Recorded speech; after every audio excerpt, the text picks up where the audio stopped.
Sometimes in our search, we face difficulties and trials, discouragements.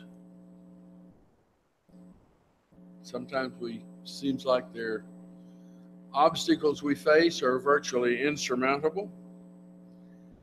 And oftentimes when that happens, we get sort of lost in thinking about the past.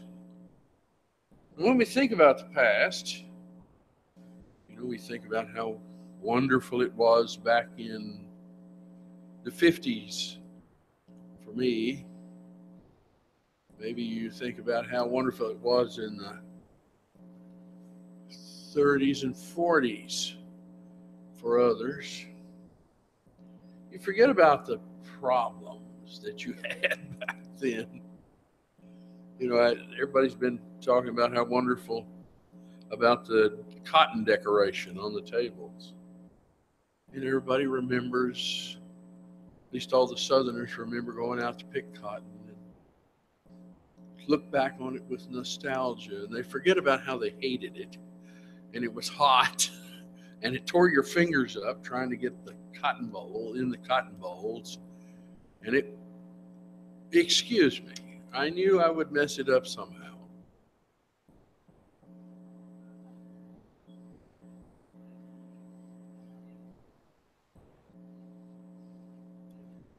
Okay, maybe it was just me. Well, maybe it was just me. But I remember it being dry and hot. And I suspect there were a lot of folks in this house who were especially grateful for the fact that they developed automatic pickers that would drive through those fields and pick it and bale it up. Well, the same thing applies to people religiously. We have a tendency to remember only the nice things, the nostalgia, and we forget the difficulties. For instance, the Israelites, when they came out of Egypt, got over there in the desert, they forgot the taskmaster's whip on their back. They remembered the spicy foods of Egypt. They forgot, though, the fact that they were slaves and the oppression of the slaves. Lot's wife forgot the lusts of the sodomites she lived among, and she wanted to go back and see her house burning. And so the book of Hebrews is about a lot of Hebrews, Jews, who had become Christians, and they were undoubtedly going through persecutions, difficulties. Those things got worse and worse as they neared the destruction of Jerusalem, especially in Palestine, which is probably the group to whom this book was written. And the Gentiles, we're told in Galatians 4, wanted to turn back to the weak and beggarly elements of the heathens. And the Hebrews would be dreaming of the Hebrew religion, the social customs with which they were so familiar in their practices. It was just, they were familiar with it. The Gentile would have forgotten his bondage to sin. The Hebrews would have forgotten about the yoke of bondage of the law that they were under, which Acts 15 says neither we nor our fathers were able to bear. You forget about those things. And the same thing applies today. There's a lot of people who have become Christians And suddenly they discover it's not easy. And nobody is clapping their hands and say, wow, way to go. Good job. It's just hard. Maybe your family doesn't agree with you. There's sacrifice involved. And it gets real easy to want to turn back to that old practice. Maybe to that old religion that you had. All the family is going to go down to the Catholic Church along about Christmas time and Easter. There's a whole lot of tradition connected with it. You're the odd man out. And it's not always easy. So this letter was especially concerned and was addressed to these Jewish Christians who were beginning to weaken and have difficulty. And up to this time of very considerable persecution. And the letter was written to show the superiority of the system of righteousness which the Christians had over everything that they had had before, over the Jewish law that they had experienced before.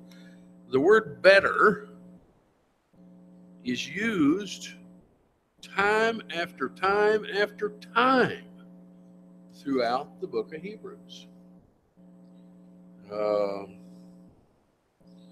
The letter begins, the first verse, announcing the superiority of the word spoken by the Son over that which had been spoken by the prophets.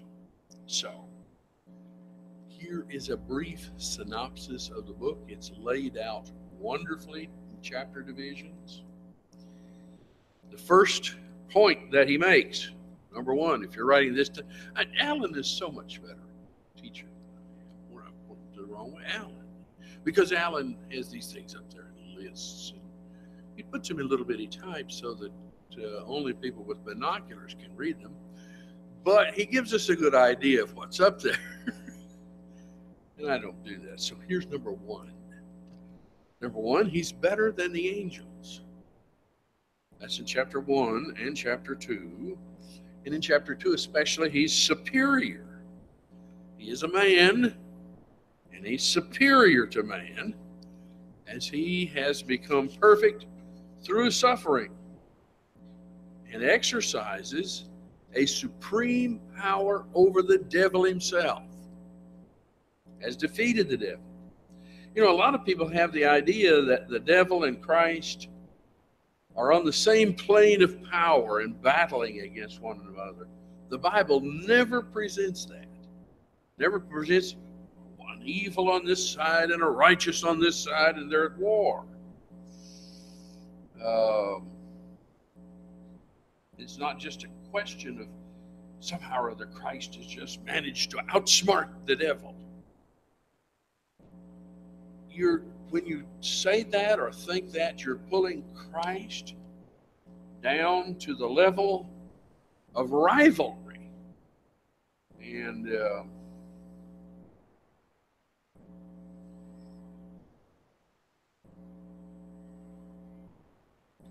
elevate the devil to a level with Christ. And so chapter 2 is saying that he's overcome the devil and that it is a done deal. There wasn't a rivalry. It was part of the plan of God that has existed for 4,000 years. In number 3, which is in chapter 3, Jesus is superior to Moses. Moses was the lawgiver, but chapter 3 points out that he was only a servant, whereas Christ is a son over his house. I'm afraid if I tell you all this, you won't listen to anything else I teach about this. Chapter 4 says he's superior to Joshua, who led the Israelites into the promised land. But chapter 4 says that he leads us into the rest, Sabbath rest, of eternal life. Number 5, in case you're counting, that's in chapter 5. He is our high priest of an order superior to anything the Jews possessed. That order of the Jews, that Levitical priesthood, was temporal, but his is going to last forever.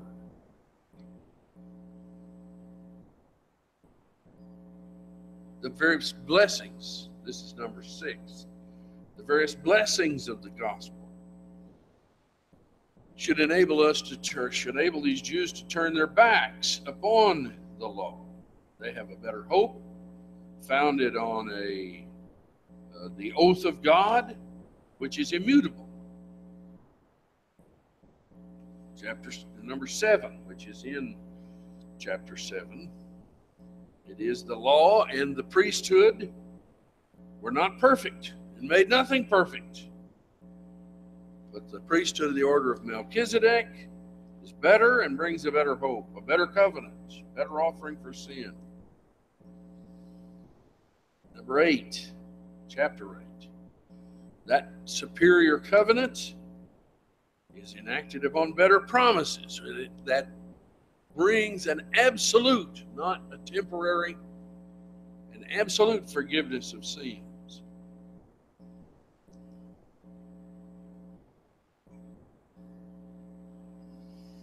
In chapter 9, there is the superior temple that's only typified by the temple that they saw.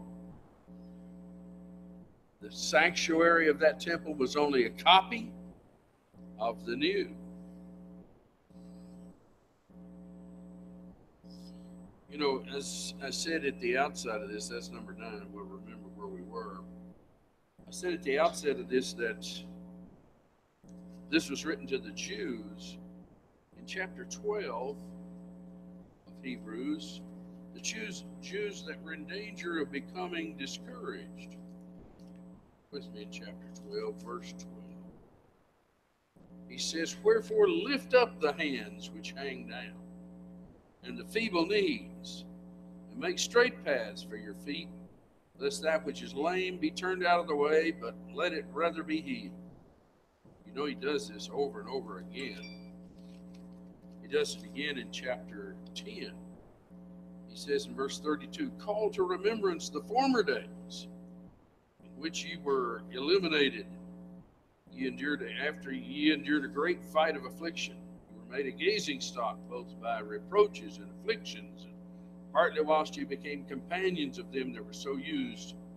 He says in verse 35, "Cast not away your confidence, which hath great recompense of reward."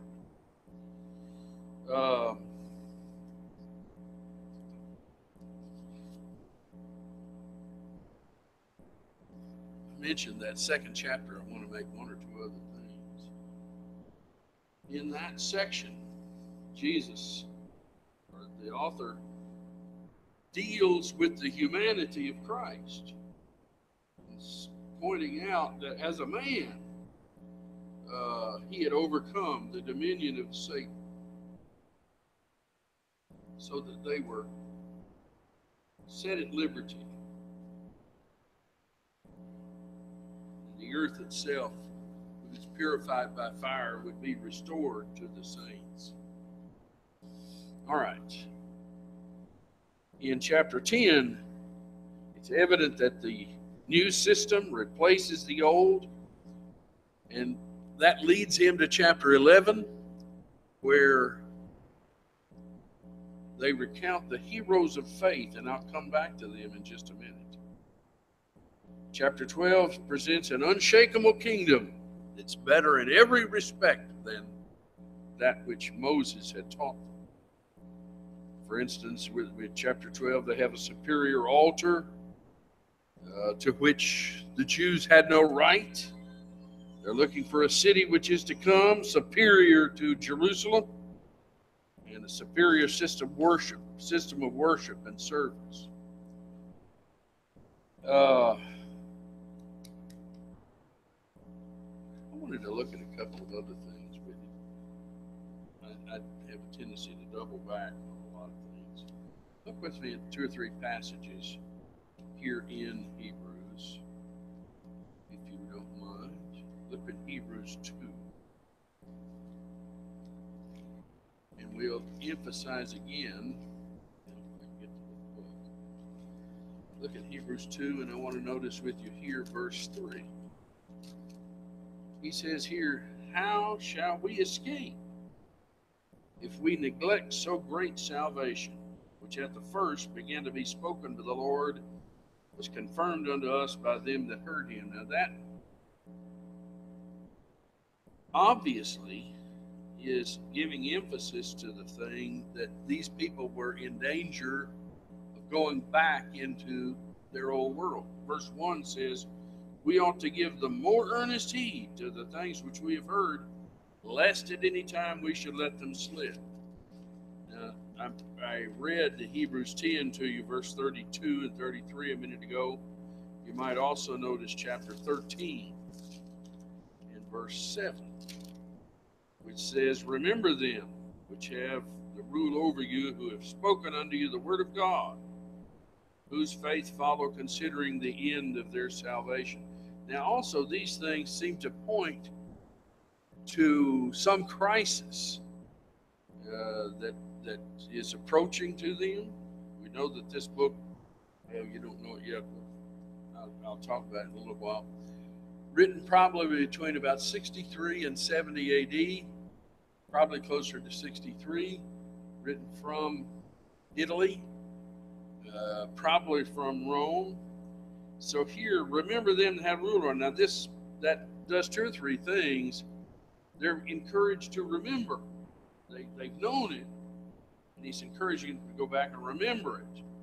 But in addition, there is the idea of that their time has passed, and I'll show you a couple other passages to talk about that in a minute. But time has passed. These are not, this isn't 40 AD or 50 AD or 60 AD. Well, maybe it's 60, but about 63 AD. Time has passed. So they've been Christians a while. It's time to remember some things.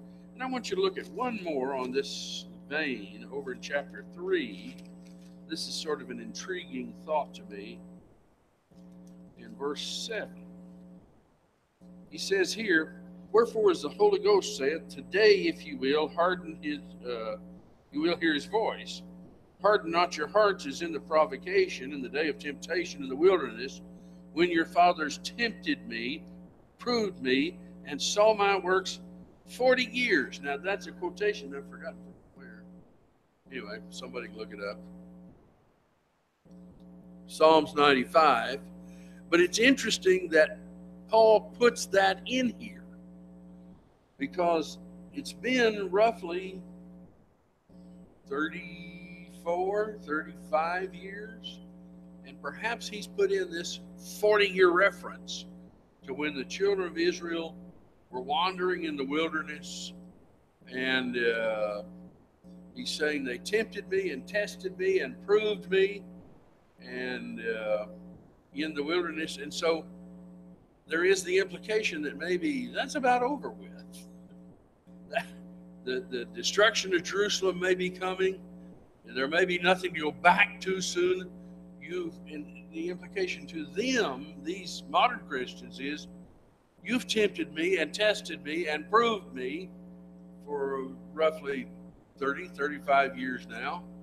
And you need to realize that the 40th year may be coming. That seems to be at least an interesting thought, even if we can't establish that it's 100% true.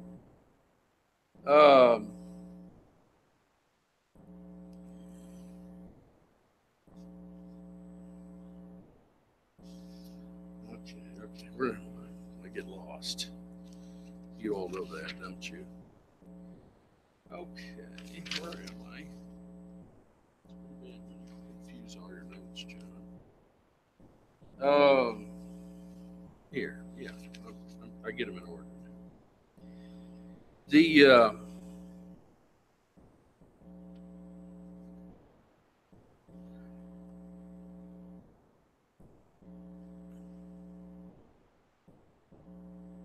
the book points out over and over again, and this may be a second purpose to the book,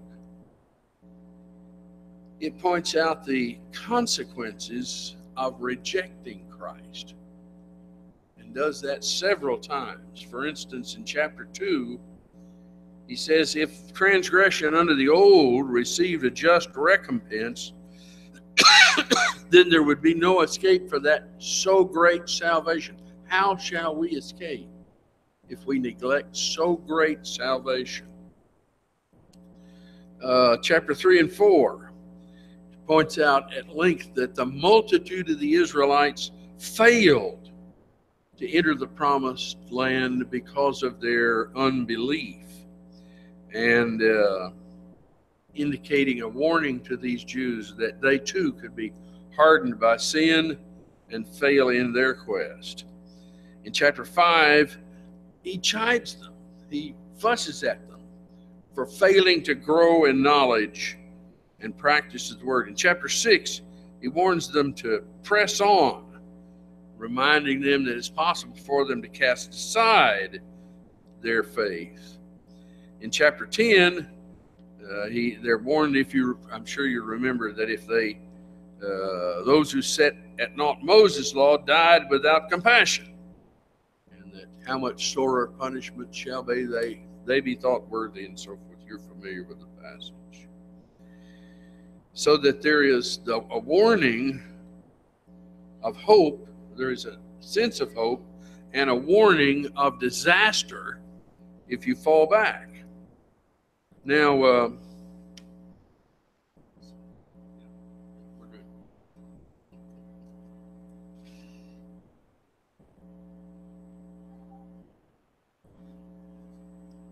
I want to mention two or three purposes, two or three things. It's a book of motives. Everything that can influence the human will, which is honesty and justice and purity and loveliness. He says a good report over in Philippians is perceived by the author of this book and touched by it.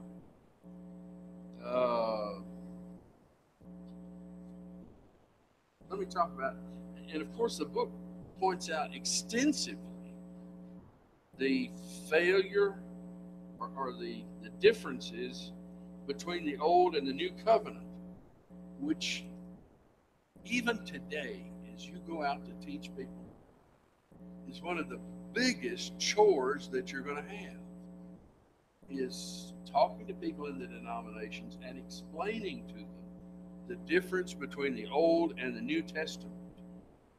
And so, in explaining to people that the Old Testament only offered them a typical pardon through a typical mediator. Moses was typical of something else. There was only a typical high priest in Aaron. There were typical sacrifices. He says the blood of bulls and goats can't take away sins. They were just typical. They were the shadow of things that was to come. So that there was a promise, and Galatians deals with this in detail. There was a promise made to Abraham before he left Ur, and in that promise there were really both halves of this. There was on one side the typical, the fleshly, and on the other side the spiritual. The fleshly said, we're going to make your seed as numberless. We're going to give you a land, a place. And on the spiritual side, through thee all nations of the earth will be blessed. It was always there, that dichotomy. And Paul describes one, this physical side, the material side, as the shadow, and the other side as the substance. And so during that age, they were very closely wound together and came into the New Testament. So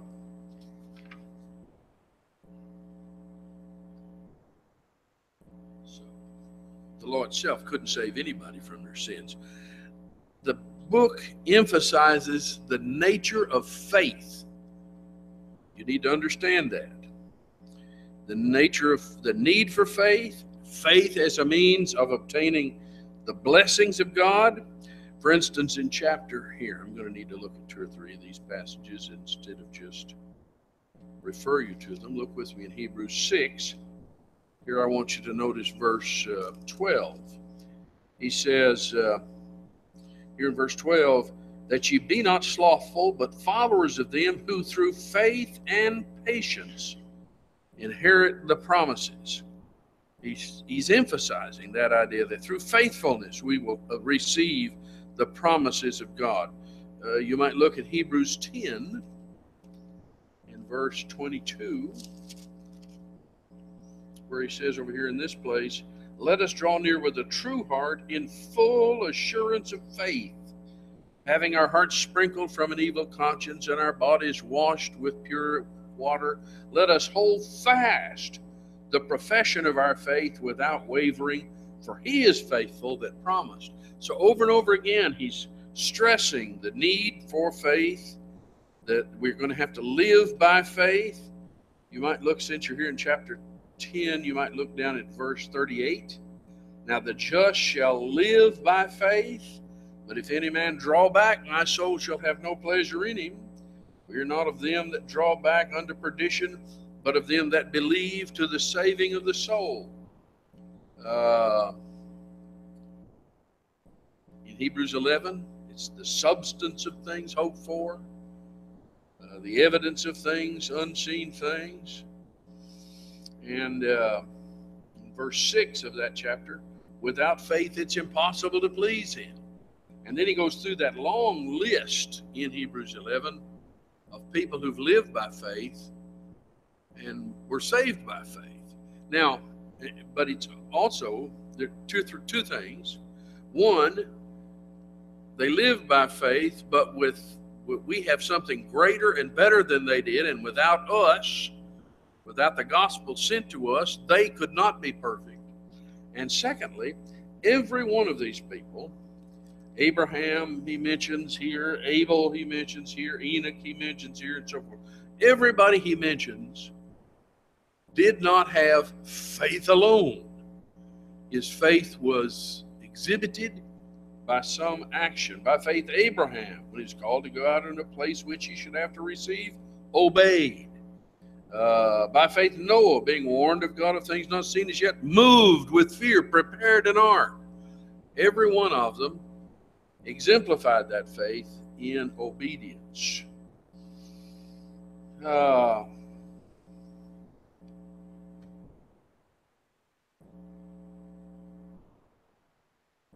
I want to talk about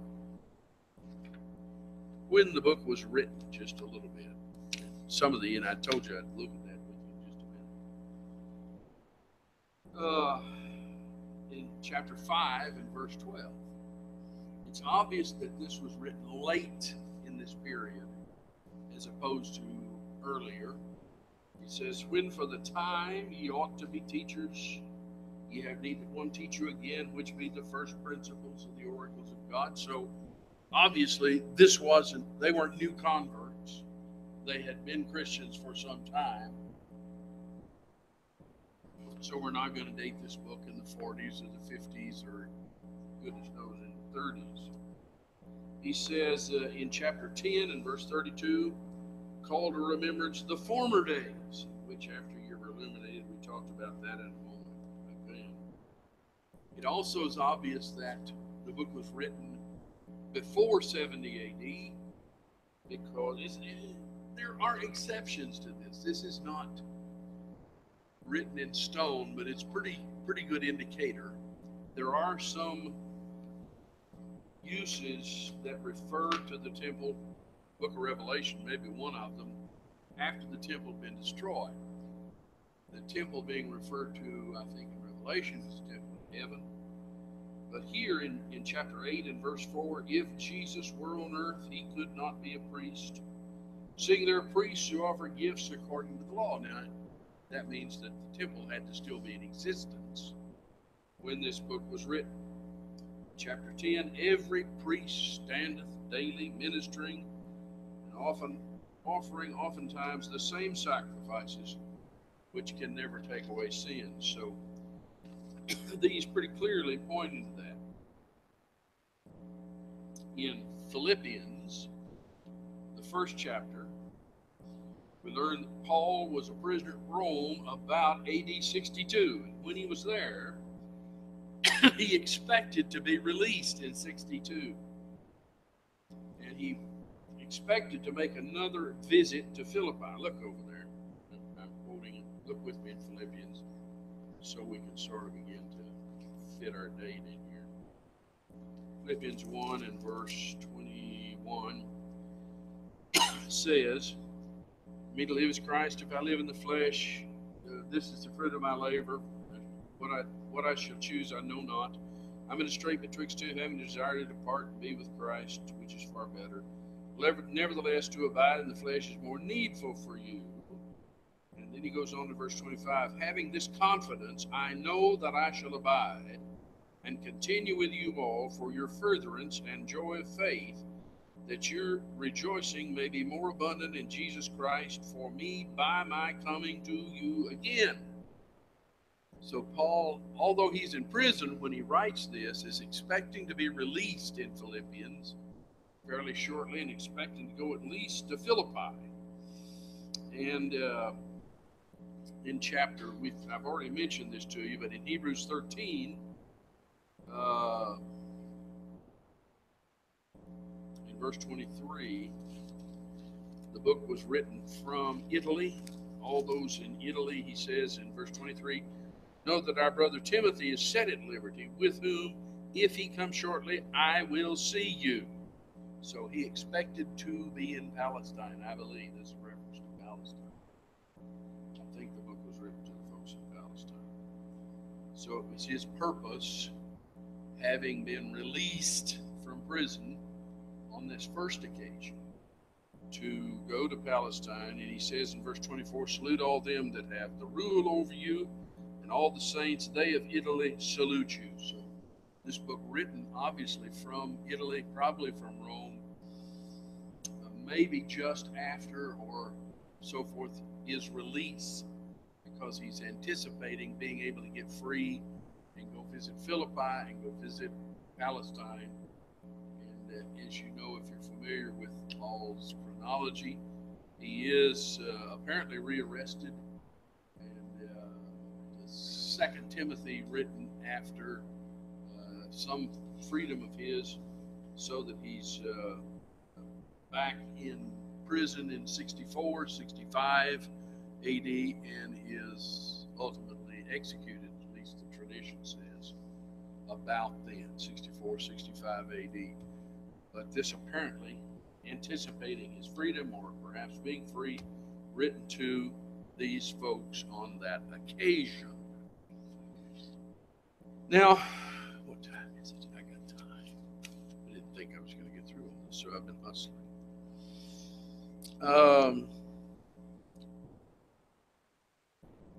There's a lot of people who, when they read the Bible, they want to argue that the Bible only applies to the people to whom it's written.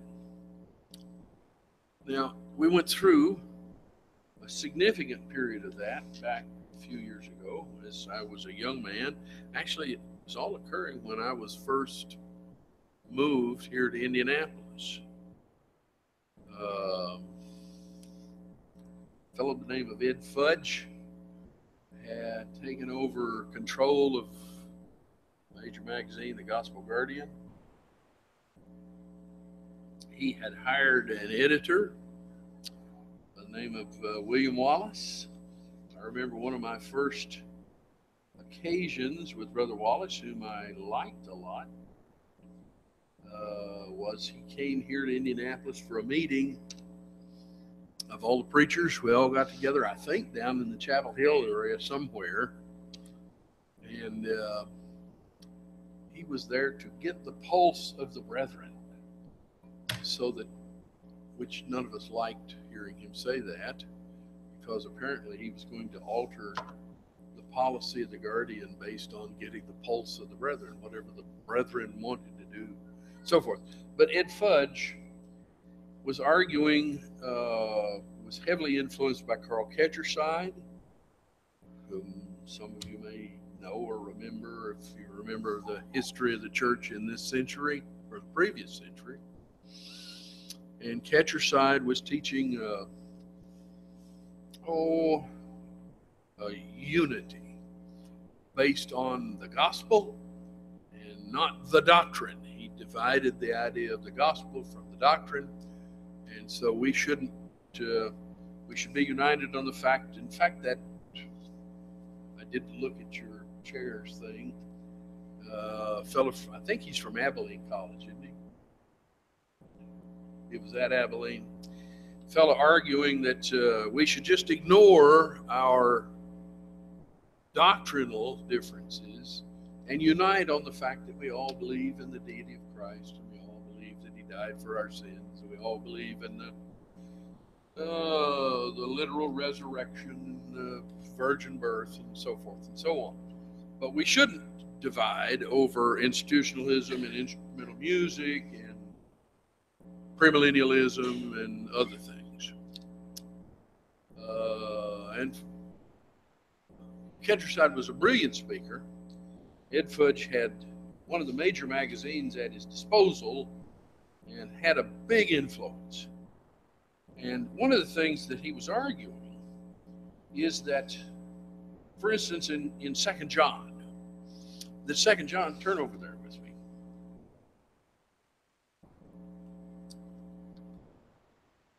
And this notion began to spread among some people.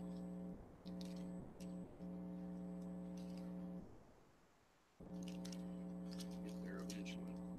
In 2 John, especially verse 9.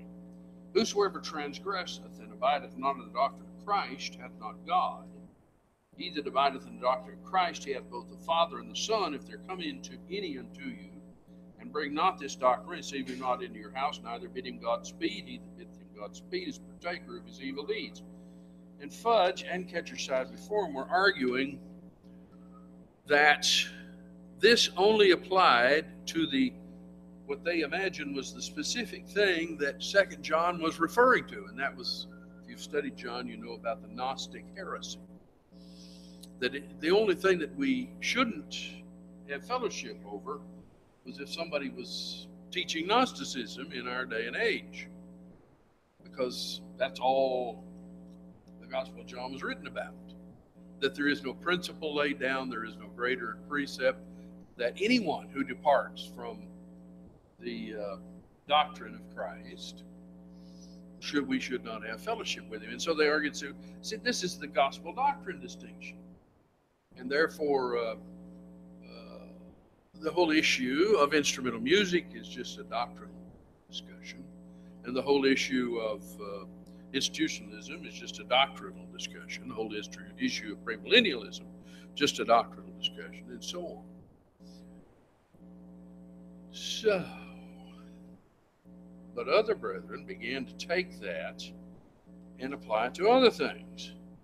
A lot of people, when they'll study 1 Corinthians, the 14th chapter, which says, let your women keep silence in the churches, they said that only applied in Corinth.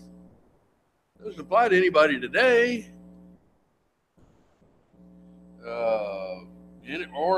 And some of them take a different view, but the same view, that the only thing that's being discussed in 1 Corinthians 14 is women who were trying to prophesy. And if you had the gift of prophecy, you had to keep silent. But, if you were just Jane Doe and didn't have the gift, you could talk all the way you wanted. My goodness, get up and preach. You don't have the gift of prophecy because they perceive, I think incorrectly, that 1 Corinthians 14, when it talks about the women keeping silence, was referring to women who are prophetesses. So you see the same sort of thing. With this notion, they come into Hebrews 6 and Hebrews 10, and they argue that it is impossible for a child of God to backslide so far that he'll be lost. Because this Hebrews 6 and 10 are only written to Hebrews, only written to Jews who are going to give up their Christianity and go back into Judaism. That's not Gary's problem today. That's not Mark's problem today. So Hebrews 6 and 10 can't refer to that. And by the way, I debated that myself for several years. We call that the continuous cleansing controversy, but it was the fruit from that same tree, the idea that somehow or another these Bible passages don't apply to us. They only applied to them in specific, very limited faith. There was no principle laid down for our benefit.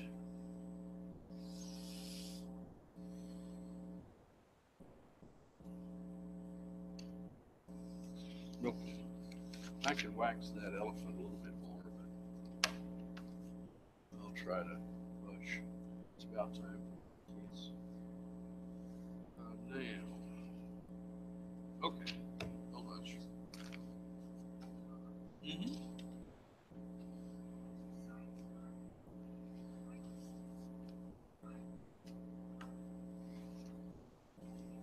He started out being a what?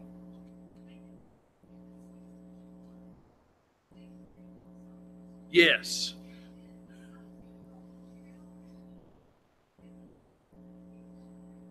Yes. He just changed his position. He had debates. He was a student, I believe, a disciple of Sommer. And in that, we talked about that on the Prove All Things last night. He was taking the no located preacher position, the idea of evangelistic oversight, and so on, and the idea of a genealogy being necessary to establish the legitimacy of a church, and had a big effect. Sommer had the same effect. I didn't want to malign Brother Sommer last night, so I didn't talk about him. But Sommer really took some of that before him, and Ketcherside took it. But Ketcherside, a brilliant speaker, had a lot of influence in Indiana and Illinois, Iowa. He debated it several times in the 50s. Yeah.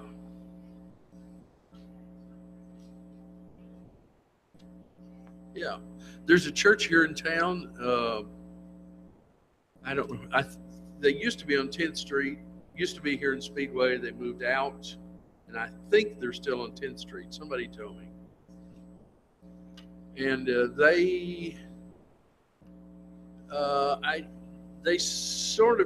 made the flop with Ketcherside, but they still held on to some of the tenets that Ketcherside had, and Ketcherside flopped and began to recommend fellowship with the Christian church and so forth, and wildly popular. I remember when I was a kid. When I say a kid, I was preaching. I was 20. Before I was married, 22, 23. I was married when I was 22 or 23, wasn't I? Thank you. Maybe it was earlier. My dad and I went to hear him at a premillennial church in Louisville, hear him speak. He was a very good speaker. But who was that other guy? Restoration Review was his paper, wasn't it? Leroy Garrett. But Garrett was more Western than in this area, and he did that flop, and Garrett lived longer than him and carried on and had a big influence, and on several elements of the church. Okay, I'll hush.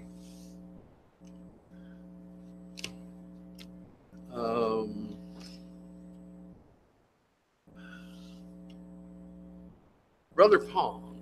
Brother Pong has a cold tonight, but I'm requesting information about our disasters. I know that there was a major earthquake again in Mexico, been in the news. It was just about 60 miles south of Mexico City, around Puebla, which is another major city in Mexico. Morelos, yes. Are there brethren? Do you know?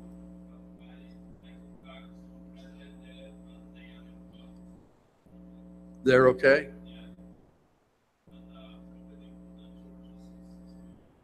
Okay, so all's well there. I want to know about, I don't doubt if you can get hold of anybody now, but Puerto Rico. I know you preached there.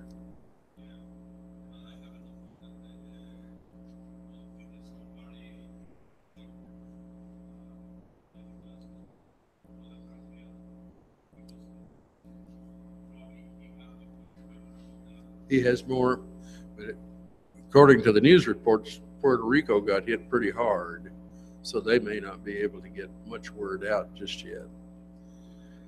So there are, I know, Brother Pong, how many years ago was it? 3 or 4 years ago you went to Puerto Rico?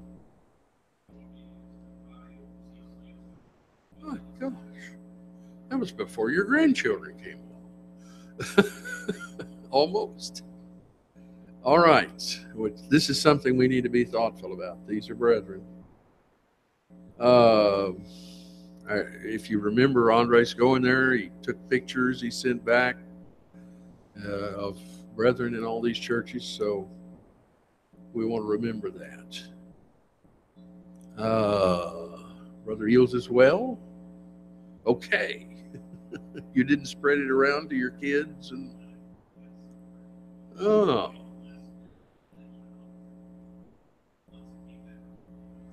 My goodness. Is any Brother Philibom, the fellow that usually runs around with you?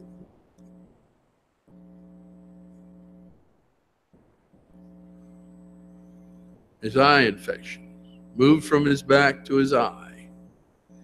Okay. Rick's in bad shape. All right. Is there any other announcement that needs made? Lord wills, we'll be back Sunday, regular times.